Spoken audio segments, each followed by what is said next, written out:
Bapa Surgawi kami sangat bersyukur atas kasih dan anugerah-Mu, terutama yang Kau berikan kepada kami di saat ini, di mana kami dapat mempelajari buku ke-6 dalam seri sejarah penebusan yang telah diterbitkan dan akan segera diterbitkan dalam bahasa Inggris. Dan kami sangat bersyukur atas saat persekutuan dan penyembahan bersama ini dengan mempelajari firman-Mu. Kami berdoa Bapa agar saat kami mengambil bagian dalam sejarah penebusan-Mu, semoga kami benar-benar dapat menjadi orang Lewi rohani, imam rohani yang dapat melayani di kemah suci-Mu. Semoga kami dapat menyatakan firman-Mu, semoga kami dapat melayani-Mu dan melayani gereja, sehingga Engkau dapat menerima semua kemuliaan. Terima kasih atas waktu yang telah Engkau berikan kepada kami. Semoga kami diberkati dalam persekutuan dengan-Mu dan satu sama lain. Dan kami menaikkan doa ini dalam nama Yesus Kristus. Amin. Jadi, terima kasih sekali lagi karena telah bersama kami selama sebulan terakhir, selama 4 minggu terakhir ini. Dan judul hari ini adalah Imamat dan Sejarah Penebusan. Dan kita melanjutkan dari minggu lalu mengenai imamat dan anak sulung. Jadi, ini adalah khotbah kedua dan terakhir dalam topik itu. Di sini yang saya pegang adalah buku bahasa Inggris yang akan segera diterbitkan, buku seri sejarah penebusan yang ke-6 dalam bahasa Inggris. Sebenarnya ini sedang dikirim ke Amerika sekarang dan seharusnya tersedia menjelang akhir April. Dan kami akan membuat pengumuman saat buku ini hadir di toko-toko buku Amerika. Jadi sudah sekitar 7 tahun sejak buku bahasa Inggris terakhir diterbitkan. Jadi ini benar-benar waktu yang sangat terberkati bagi kita. Kita telah menunggu 7 tahun. Dan kajian bulan lalu belum membahas detail yang ada di buku ini, tetapi itu mencakup banyak latar belakang, dan saya pikir itu penting saat kita mempelajari imamat, saat kita mempelajari silsilah, saat kita mempelajari tugas-tugas yang menjadi tanggung jawab para imam, dan bagaimana ini menuntun kepada Yesus Kristus. Jadi, hari ini kita akan mengakhiri pelajaran kita tentang anak sulung. Saya ingin membaca bersama Bilangan pasal 3 ayat 40 dan 41 sebagai ayat pembukaan. Dikatakan Bilangan 3 ayat 40 sampai 41. Lalu berfirmanlah Tuhan kepada Musa, catatlah semua anak sulung laki-laki Israel yang berumur 1 bulan ke atas. Lalu hitunglah jumlah mereka dan ambillah orang-orang Lewi bagiku, akulah Tuhan. Sebagai ganti semua anak sulung yang ada pada orang Israel. Juga hewan orang Lewi ganti semua anak sulung di antara hewan orang Israel. Jadi, saat kita melihat ayat ini, kita melihat perintah Tuhan. Jadi, pertama-tama, buatlah sensus semua anak sulung di Israel. Lalu, kamu harus menghitung orang Lewi. Jadi, Tuhan ingin umatnya mengetahui berapa jumlah anak sulung yang ada. Dan menurut firman-Nya, anak sulung adalah milik Tuhan. Jadi Keluaran pasal 13 ayat 2 dikatakan, kuduskanlah bagiku semua anak sulung, semua yang lahir terdahulu dari kandungan pada orang Israel, baik pada manusia maupun pada hewan. Akulah yang empunya mereka. Jadi anak sulung sangat penting karena itu milik Tuhan. Jadi, jika Anda ingat ayat pembukaan kita minggu lalu, Keluaran pasal 4 ayat 22, dikatakan, maka engkau harus berkata kepada Firaun, beginilah firman Tuhan, Israel ialah anakku yang sulung. Jadi kita melihat Tuhan sedang berkata, kuduskanlah bagiku semua anak sulung. Apa yang Tuhan katakan adalah, kuduskanlah segala sesuatu yang menjadi milikku. Jadi kita yang adalah anak sulung rohani, Tuhan berkata, kamu adalah milikku. Kita lihat di Keluaran pasal 4, 23 dikatakan, sebab itu aku berfirman kepadamu, biarkanlah anakku itu pergi, supaya ia beribadah kepadaku. Tetapi jika engkau menolak membiarkannya pergi, maka aku akan membunuh anakmu yang sulung. Jadi di sini kita benar-benar melihat gagasan tentang penebusan. Lihat apa penebusan itu. Itu seperti sesuatu yang harus diberikan, atau dalam banyak kasus, utang harus dibayar untuk menerima sesuatu yang lain. Jadi, jika Anda berada di penjara dan Anda mengatakan Anda telah ditebus, Anda harus mendekam di penjara, kan? Atau mungkin seseorang tiba-tiba seseorang melunasi semua utang Anda, katakanlah sebuah bisnis bermasalah dan Anda dijebloskan ke penjara karena itu, tapi seseorang datang dan melunasi semua utang Anda dan Anda telah ditebus karena apa yang menjadi utang Anda telah dilunasi dan sekarang Anda bebas. Jadi, kita akan melihat ini menuju kesimpulan lagi ya. Tetapi untuk membebaskan anak sulung Allah yang terjadi di sini adalah anak sulung Firaun dan anak sulung seluruh Mesir diambil. Dan kembali ke ayat pembuka kita, bilangan pasal 3, Tuhan berkata, "Baiklah, anak sulung adalah milikku, tetapi sebagai ganti anak sulung semua orang, berikanlah kepadaku orang Lewi." Jadi mereka akan menjadi anak sulung secara rohani. Jadi kita akan melihat gagasan ini hari ini. Dan mengapa itu begitu penting? Jadi pentingnya anak sulung, jika kita melihat ulangan pasal 21 ayat 17, Tuhan menetapkan standar mengapa anak sulung harus dianggap sebagai yang paling penting. Jadi dia memberikan contoh ini. Bahkan jika seseorang pria memiliki misalnya 2 istri dan dia mencintai satu istri tetapi tidak mencintai yang lain, tetapi jika istri yang tidak dicintai itu kebetulan melahirkan anak laki-laki sulung, maka sang ayah harus mengakuinya.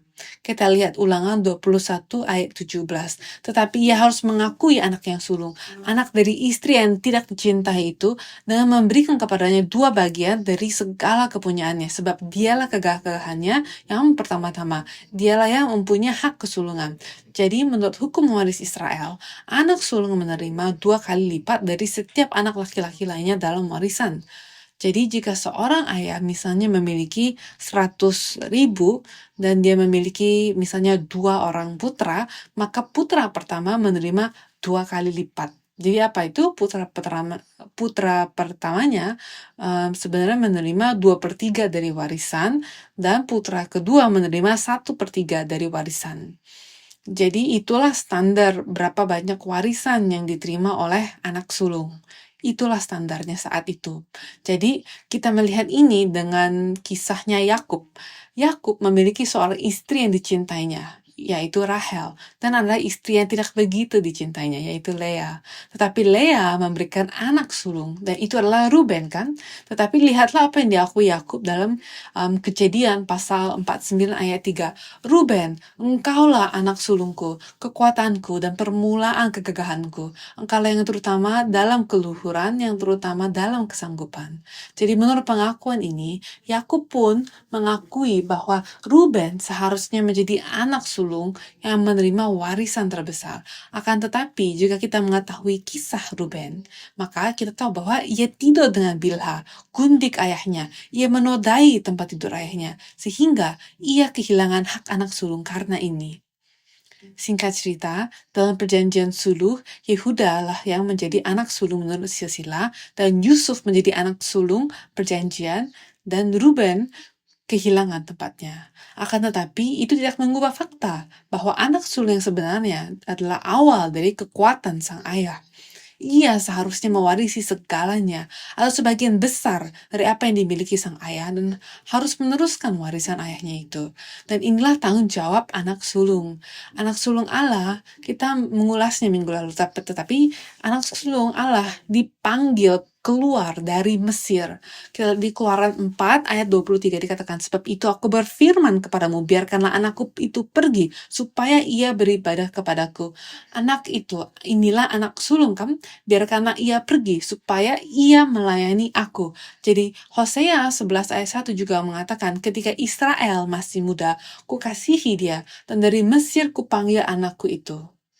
Dan kita juga melihat minggu lalu dalam Matius pasal 2 ayat 14-15, bagaimana ketika Yesus melarikan diri dari penganiayaan Herodes dan Allah memanggilnya kembali, membuat dari Hosea ini digenapi, dari Mesir aku memanggil anakku.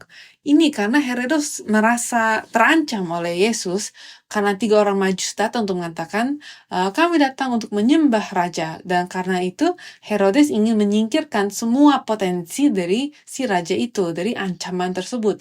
Jadi ia membunuh semua bayi yang berusia 2 tahun ke bawah, sehingga Yusuf dan Maria membawa Yesus dan mereka melarikan diri ke Mesir.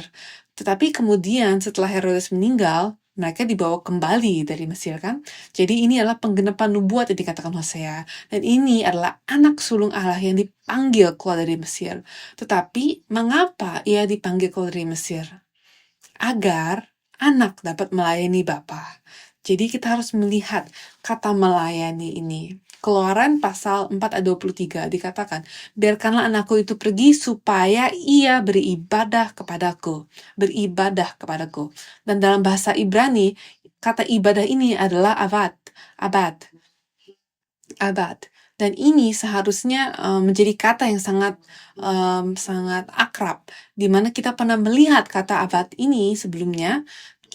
Kita pernah melihat ini di kitab Kejadian pasal 2 ayat 15. Dikatakan, Tuhan Allah mengambil manusia itu dan menempatkannya dalam Taman Eden untuk mengusahakan dan memelihara taman itu. Jadi di sini ketika Adam ditempatkan di Taman Eden untuk melayani Tuhan, Kejadian 2 ayat 15 mengatakan ini adalah untuk mengusahakan atau mengabad taman itu. Kata mengusahakan adalah abad. Jadi itu adalah kata yang sama, beribadah, mengusahakan, abad. Jadi tindakan pelayanan ini adalah tindakan penyembahan.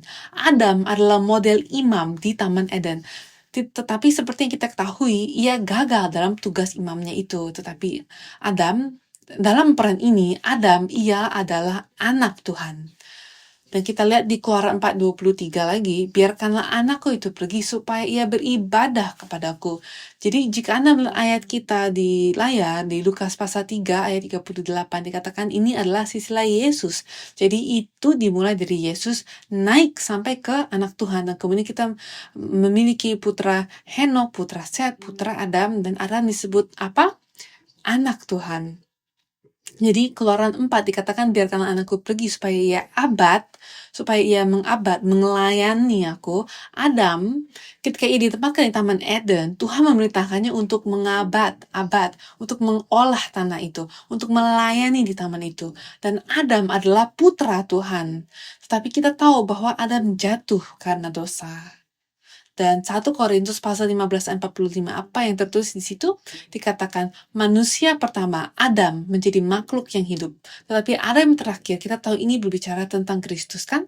Ada yang terakhir, menjadi roh pemberi hidup. Jadi, apa yang tidak dapat dipenuhi oleh Adam pertama, karena kejatuhannya, Kristus, anak Allah, yang disebut sebagai Adam terakhir, telah melakukannya. Dan itulah sebabnya ia dikenal sebagai roh pemberi hidup. Tidaklah cukup bagi kita untuk hanya menerima hidup, tetapi hidup juga harus diberikan. Dan bagaimana kita melakukannya, kita akan melihatnya pada bagian kesimpulan. Tetapi untuk memberikan gambaran awal, itu adalah melalui firman. Dan ketika kita melayani, kita harus melayani sesuai dengan firman. Dan inilah peran anak Allah. Jadi Kristus adalah anak Allah. Tetapi kita juga adalah anak-anak Allah secara rohani. Dan kita adalah jemaat Allah yang sulung. Jadi kita harus melayani dia. Kita harus mengembangkan Eden rohani. Dan kita membahas ini nanti. Tapi inilah pelayan di dalam kemah pertemuan. Baik kemah pertemuan dalam sejarah maupun kemah pertemuan rohani. Peran orang Lewi adalah melayani imam. Dan peran imam adalah melayani di kemah pertemuan sebagai perantaraan bagi umat Allah. Jadi bilangan 3 ayat 6 dikatakan, suruhlah suku Lewi mendekat dan menghadap Imam Harun supaya mereka melayani dia. Harun adalah imam besar kan? Dan bilangan 3 ayat 7 dan 8 dikatakan kedua ayat itu diakhiri dengan kalimat ini. Demikian melakukan pekerjaan jabatannya pada kemah suci. Dan kata melakukan di sini adalah abad di kemah suci. Jadi Keluaran pasal 25 ayat 8 dan 9 itu tidak terus di layar, tetapi dikatakan bahwa Tuhan memberikan rancangan kemah pertemuan sehingga dia dapat diam bersama umatnya, sehingga dia dapat tinggal bersama umatnya, maka diberikan rancangan kemah suci pertemuan itu. Jadi itu untuk melakukan pelayanan ini, untuk melakukan abad. Kemah suci diberikan supaya umat dapat melakukan abad, dan itu berarti Anda dan saya harus menjadi orang Lewi rohani untuk melayani imam. Sekarang coba kita lihat Yohanes pasal 1 ayat 14. Dikatakan, firman itu telah menjadi manusia dan diam di antara kita. Nah, kata tinggal dalam bahasa Yunani adalah skenoo. Artinya mendirikan kemah. Artinya berdiam di dalam kemah. Jadi firman itu telah menjadi manusia dan berdiam di dalam kita. Yaitu berbicara tentang Yesus Kristus. Dan selanjutnya dikatakan di Yohanes 1 ayat 14 selanjutnya, dan kita telah melihat kemuliaannya, yaitu kemuliaan yang diberikan kepadanya sebagai anak tunggal Bapa, penuh kasih karunia dan kebenaran. Jadi Yesus, anak Allah, datang dari Bapa. Dia berdiam, dia berkemah di dalam kita. Itu artinya kita perlu melayani dia. Kita tidak hanya melayani dalam konteks kemah suci, tapi kita melayani dia dalam konteks bahwa dia juga adalah imam besar. Sama seperti orang Lewi melayani di kemah suci, dan orang Lewi melayani keimamatan. Orang Lewi juga adalah imam. Jadi garis keturunan Harun dari suku Lewi, mereka adalah para imam dan anak sulung dalam silsilah Harun, mereka adalah para imam besar. Jadi dalam semua hal ini kita melihat bagaimana keimamatan besar, keimamatan orang Lewi, anak sulung, mereka semua menunjuk kepada Yesus Kristus sebagai sarana penebusan dan keselamatan kita. Jadi Yohanes 12 ayat 26 dikatakan, barang siapa melayani aku, ia harus mengikut aku, dan di mana aku berada, di situ pun pelayanku akan berada. Barang siapa melayani aku, ia akan dihormati Bapa. Mengapa kita mengikuti perintah Tuhan? Dengan mengikuti perintah Tuhan, kita diberkati oleh Tuhan. Dan itu bukanlah situasi di mana kita harus melakukan ini untuk menerima berkat, tetapi Tuhan memang ingin memberkati kita, dan memang kita telah diberkati. Jadi untuk memiliki persekutuan dengannya, untuk diberkati dengan berada bersamanya, kita melakukannya melalui pelayanan. Jadi kita melayani karena kita telah diberkati. Jadi kembali ke sejarah, dikatakan suruhlah suku Lewi mendekat dan menghadap Imam Harun supaya mereka melayani dia untuk melakukan pelayanan di kemah suci. Yesus adalah imam besar kita. Yesus adalah kemah suci kita yang sejati. Jadi jika kita melayani dia, kita mengikuti dia, kita bersama dia, dan kita dihormati oleh Bapa. Jadi kita sekarang berada dalam masa prapaskah kan, dan itu adalah sesuatu yang sering kita ucapkan sama masa prapaskah. Marilah kita mengikuti jejak Kristus, marilah kita memikul salib kita dan mengikut dia, marilah kita mengikuti jejaknya dan menderita bersama Tuhan kita. Itulah panggilan orang Lewi rohani, umat Allah, untuk mengikuti Yesus Kristus, supaya kita dapat bersama-sama dengan dia. Dan begitulah cara kita dihormati oleh Bapa. Jadi kesimpulannya adalah bahwa Kristus adalah imam besar agung kita. Jadi Ibrani pasal 8 ayat 1 dan 2, coba kita baca bersama-sama. Inti segala yang kita bicarakan itu ialah kita mempunyai imam besar yang demikian, yang duduk di sebelah kanan Tata yang maha besar di sorga, dan yang melayani ibadah di tempat kudus, yaitu di dalam kemah sejati yang didirikan oleh Tuhan dan bukan oleh manusia. Jadi, mari kita pikirkan ini terlebih dahulu, sejenak saja. Sebelumnya, kita melihat bagaimana orang Lewi telah dipanggil untuk melayani imam besar. Bagaimana orang Lewi telah dipanggil untuk melayani di kemah suci. Dan apa yang dikatakan Ibrani kepada kita? Dan saya suka ayat ini karena ayat ini sendiri mengatakan pokok utama dari apa yang telah dikatakan, yaitu jadi semua yang telah kita bicarakan selama 4 minggu terakhir dapat dirangkul dalam satu ayat ini. Kita mempunyai seorang imam besar, yaitu Yesus Kristus. Dia duduk di sebelah kanan Allah, Tata yang maha besar di surga. Dan dialah pelayan di tempat kudus, yaitu kemah suci sejati yang didirikan oleh Tuhan dan bukan oleh manusia. Jadi kita memiliki kemah suci yang sejati dan rohani, yang di dalamnya kita harus melayani. Kita memiliki imam besar rohani, yaitu Yesus Kristus, yang harus kita layani. Itu berarti kita adalah imam-imam rohani dan orang-orang Lewi rohani yang melayani imam besar rohani di kemah suci rohani. Jadi 1 Petrus 2 ayat 9 dikatakan, tetapi kamulah bangsa yang terpilih. imamat yang rajani, bangsa yang kudus, umat kepunyaan Allah sendiri, supaya kamu memberitakan perbuatan-perbuatan yang besar dari Dia, yang telah memanggil kamu keluar dari kegelapan kepada terangnya yang ajaib. Jadi kita adalah imamat yang rajani. Dan apa yang dikatakan? Kita adalah milik Allah sendiri. Apa yang dikatakan Allah ketika Ia memanggil umatnya dari Israel?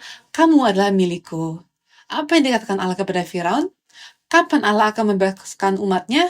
Biarkan anakku pergi, anakku yang sulung. Ia adalah milikku dan ia akan melayani aku. Biarkan ia pergi. Dan begitulah besarnya kasih Allah kepada kita. Jadi jika kita adalah anak sulung rohani, betapa mengagumkannya bahwa dalam menghadapi kegelapan dan kematian, Tuhan yang adalah terang yang luar biasa. Dia berkata, biarkan anakku pergi. Dia adalah anak sulungku. Kamu tidak lagi memiliki kekuasaan atas dia. Dia adalah milikku. Dia akan melayani aku. Dan itulah Tuhan yang memanggil kita. Itulah Tuhan yang memanggil kita anaknya sendiri, anak sulungnya sendiri. Dan kita memanggil dia Bapa. Jadi bagi kita untuk dapat menjadi orang Lewi rohani, untuk dapat menjadi imamnya, itu menunjukkan betapa Tuhan mengasihi kita. Kita tidak melakukan apapun untuk mendapatkan posisi ini. Kita tidak melakukan apapun untuk mendapatkan ini. Tetapi kenyataannya bukan karena apapun selain karena fakta bahwa kita diciptakan. Tuhan berkata, kamu adalah anak sulungku, kamu adalah milikku, kamu akan melayani aku. Jika kita melihat Adam pertama, Adam dalam ciptaan, Tuhan menciptakan seluruh alam semesta kan, dan dia menugaskan Adam untuk bertanggung jawab atas itu. Karena Adam adalah anaknya, dia adalah pembawa gambarnya, dan dia bertanggung jawab atas ciptaan Tuhan. Dan Tuhan menempatkan Adam di tempat itu, karena kasih Tuhan yang begitu besar bagi Adam. Dan itulah posisi imamat, dan itulah yang kita sebagai orang Lewi rohani, jemaat anak sulung rohani telah dipanggil untuk lakukan di dalam Yesus Kristus. Jadi orang Lewi dan anak sulung. Coba kita lihat di Bilangan 3 ayat 45. Ambillah orang Lewi, ganti semua anak sulung yang ada pada orang Israel, juga hewan orang Lewi, ganti hewan mereka, supaya orang Lewi itu menjadi kepunyaanku, akulah Tuhan. Sebelumnya kita melihat bagaimana anak sulung, tidak masalah apakah Anda orang Lewi, atau orang Yehuda, atau dari Benyamin, atau Simeon, apapun sukunya. Jika Anda anak sulung, maka Anda milik Tuhan. Dan hal yang sama berlaku untuk hewan, untuk semua ternak. Anak sulungnya ternakan pun milik Tuhan. Dan coba dibayangkan misalnya jika setiap orang di Korea, setiap keluarga putra sulung mereka harus dikirim menjadi tentara, dan tugas mereka adalah untuk tetap menjadi tentara selama-lamanya. Itu adalah beban yang berat bagi setiap anak sulung kan, untuk dipisahkan dari keluarga mereka selama-lamanya. Namun Tuhan berkata, sebagai ganti semua anak sulung di antara anak-anak Israel, kami telah menetapkan bahwa anak sulung adalah milik Tuhan. Anak sulung adalah milik Tuhan. Namun sebagai ganti anak sulung dimanapun mereka berada, dari suku manapun mereka berasal, dan sebagai ganti anak sulung dari ternak manapun, dari manapun mereka berasal, ambillah orang Lewi sebagai gantinya. Jadi kita melihat sebuah tingkat penebusan yang lain terjadi di sini kan. Suku Lewi telah ditebus bagi Allah untuk melayani sebagai jemaat sulungnya atas nama semua orang Israel, atas nama semua anak sulung lainnya. Dan tugas ini dan kehormatan ini jatuh pada suku Lewi. Dan itulah sebabnya bagi kita sebagai suku Lewi rohani, kita sangat diberkati. Dan kita bukan hanya suku Lewi, kita juga imamat kerajaan, imamat rajani. Dan kita melayani imam besar sejati. Dan saya mau tutup dengan kutipan ini dari Abraham Park, penulis buku ke-6 dari seri sejarah penebusan yang berjudul Imam Besar Kekal yang Dijanjikan dengan Sumpah.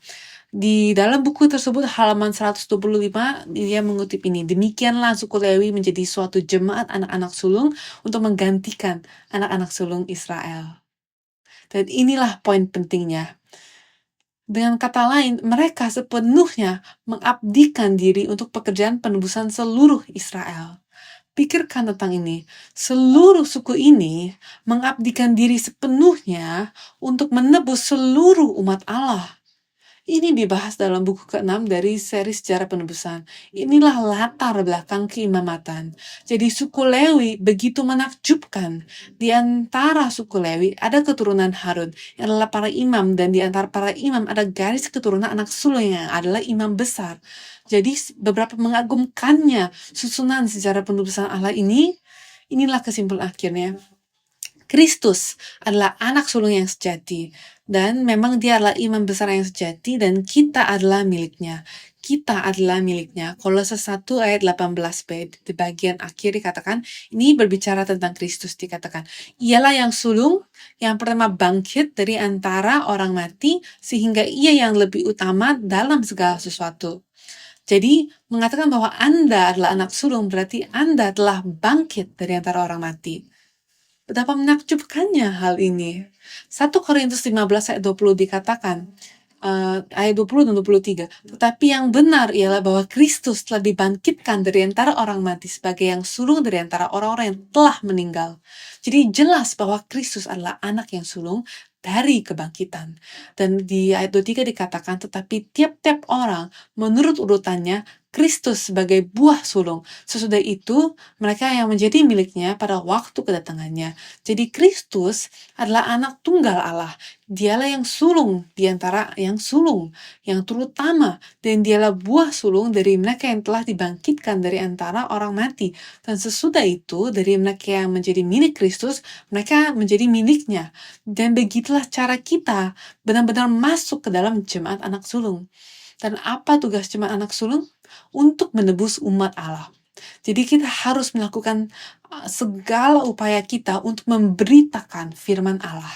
Di dalam firman-Nya ada hidup, dan di dalam firman-Nya ada misteri Kristus. Jadi untuk melayani di gerejanya, di kemah suci pertemuannya yang rohani ini, untuk melayani imam besar kita yang sejati, itu berarti melakukannya di dalam firman. Jadi ketika kita akan berakhir di sini, dan harapan dan doa saya adalah bahwa kita tidak hanya dalam buku ke-6 sejarah penulisan mengenai imamat, dan tidak hanya dalam sejarah penulisan yang telah diterbitkan sejauh ini, tetapi dalam seluruh sejarah penebusan Allah dari awal penciptaan sampai sekarang, sampai ciptaan baru. Harapan dan doa saya adalah bahwa kita semua dapat menjadi bagian dari jemaat anak sulung itu, bahwa kita semua dapat menjadi orang Lewi rohani yang semuanya dapat menjadi imam rohani yang melayani imam besar kita yang sejati, yang melayani di kemah suci yang sejati, sehingga kita dapat menyembah Allah kita dapat melayani Dia, dan dengan melakukannya kita semua dapat mengambil bagian dalam penebusan yang kita miliki dalam Yesus Kristus yang adalah anak sulung kebangkitan. Semoga kita mengalami hidup kekal, dan semoga kita juga diberkati untuk mengalami ini melalui transfigurasi. Amin. Marilah kita tutup dengan doa. Dan dengan doa Bapa kami. Bapa kami sangat berterima kasih atas kasih dan anugerah-Mu. Kami berterima kasih karena Engkau telah memanggil kami untuk menjadi milik-Mu sendiri. Engkau telah memanggil kami untuk menjadi bagian dari jemaat anak sulung sebagai orang Lewi rohani-Mu, melayani di kemah suci rohani ini. Engkau telah menunjuk dan menabiskan kami untuk menjadi umat pilihan-Mu, imamat yang rajani. Dan kami berdoa agar kami dapat melayani-Mu, sehingga kami dapat mengambil bagian dalam kehidupan yang kekal.